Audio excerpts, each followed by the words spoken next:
Welcome to our deep dive, everyone, where we'll be exploring AI and how it's impacting creative culture, especially relevant for your creative culture studies. So we'll be looking at AI's past, its present influence on creativity, and we'll even consider what the future might hold for AI. It really is a fascinating journey, and it might surprise you to know that AI isn't a new concept. It's been around for a while, like going all the way back to ancient Greek myths. Oh, really? Like what, for example? Well, like the myth of Pygmalion. You know, the sculptor who fell in love with his statue and then the gods brought it to life. That story, even though it's ancient, really shows how long humans have wanted to create intelligent beings.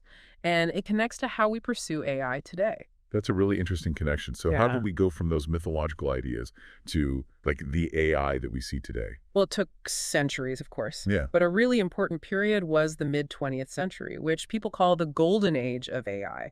That was a time of so much innovation.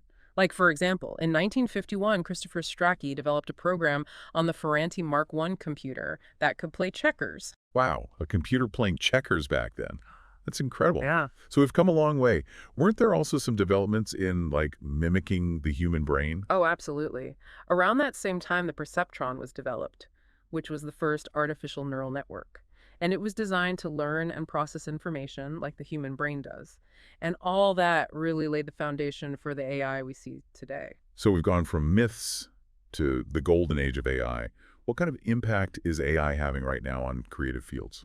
Well, AI is making its presence known in a lot of different ways, even changing how we experience entertainment. Like, think about the personalized recommendations you get on streaming services. That's AI at work. It analyzes data to see what you might enjoy. That's true. I never thought of it that way. And what about AI's role in creating art Mhm. or music or film? Well, there's some really interesting things happening there. For example, AI-generated art has really caused a lot of debate. Just imagine an artwork made by AI winning a big fine arts competition. Makes you wonder what art and creativity really mean. It really does challenge how we see those things. But what about the people who make art for a living? Is AI a threat or an opportunity for them? That's a hard question, and a lot of people are talking about it. There are definitely concerns that AI could replace artists, writers, and musicians even. But on the other hand, a lot of people see AI as a powerful tool that can help artists be even more creative and explore new possibilities and push boundaries. I can see how both sides have a point. There's also the concern about AI-generated deepfakes and how they can manipulate information. How do we deal with a world where it's harder to know what's real from what's fake? That's where ethics comes in. We need to be aware that AI can be misused, and we need to develop safeguards and regulations to make sure AI is developed and used responsibly. It sounds like AI's impact goes way beyond just creative industries. What about AI's influence on jobs and even the way our cities are structured? Yeah, you're right. AI's impact goes beyond just creative stuff. We're seeing it in the workplace already, like manufacturing in particular. Oxford Economics actually predicts that 20 million manufacturing jobs could be lost to robots by 2030. 20 million. That's a huge number. What happens to the people in those jobs? And what does it mean for work in general in the future?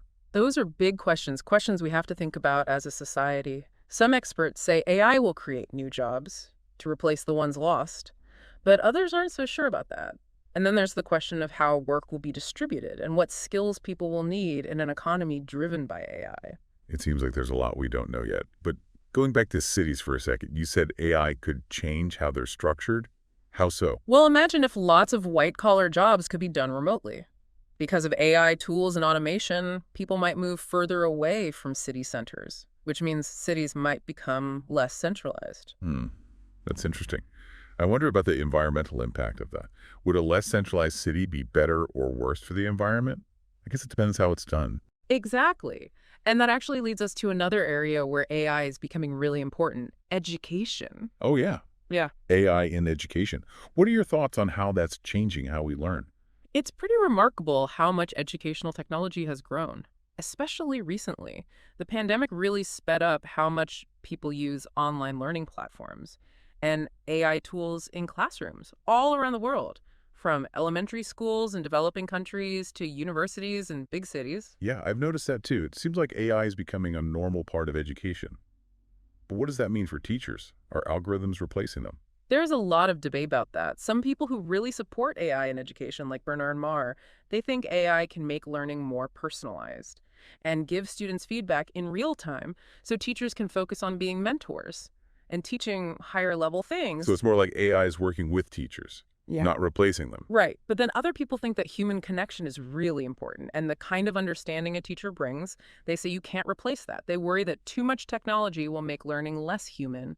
It sounds like finding that balance is key, just like we talked about with AI in creative fields. Exactly. And this brings us to one of the most interesting questions about AI. Its potential to become smarter than humans. Have you heard of the singularity? I have. But to be honest, I'm not sure I really understand it. Can you explain what it means and why it matters to what we're talking about? Sure. The singularity is like this hypothetical point in time when AI gets so advanced that it's smarter than humans.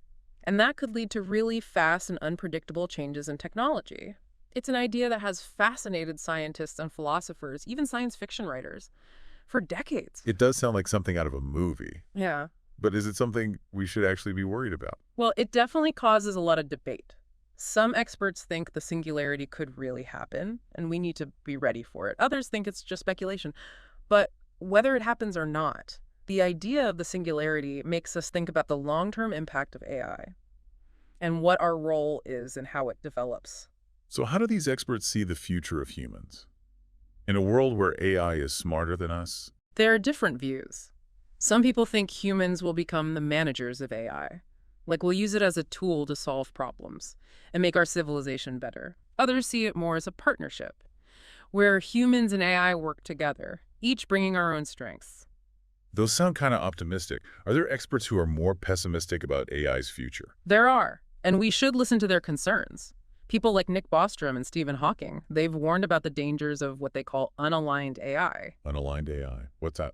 It's when AI systems develop goals that don't match up with human values. So AI could end up doing things that harm humanity, even if it wasn't programmed to. That's a little scary. Is there anything we can do to stop that from happening? That's where ethical AI development is crucial. We need to design AI systems with human values in mind and have safeguards so they're not used for bad purposes. It's a complex challenge, but we have to face it. This all brings up so many questions about the future. If AI gives us the power to shape the future, what kind of future do WE want? It's a question that needs a lot of thought and discussion. It really does. And it's a question we all have to answer.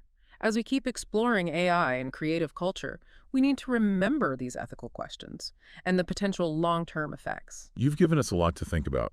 Before we wrap up, is there anything else you'd like to say about AI's impact on creative fields? I know our listeners are particularly interested in that because of their creative culture studies. Yeah, it really makes you think about what creativity even is. If machines can paint and make music, even write code, where does that leave humans? It really does. Is AI like a competitor to human creativity? Or is it more like a partner? Or maybe it's a tool that changes what creativity even means? I think it's kind of all of those things.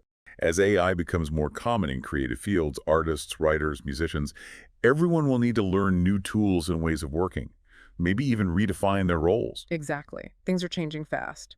And those who can adapt and learn new things will be the ones who succeed in this new world of AI. As we finish up this deep dive, I'm amazed by how much AI is affecting things. It's not just technology, it's about our whole society, our culture, even what it means to be human. And that's why it's so important for everyone to think about these things, not just people in tech or the arts. The choices we make about AI now will shape the world of the future. So for our listeners who are studying creative culture, what are some important things they can take away from all of this? I'd say that understanding AI is really important.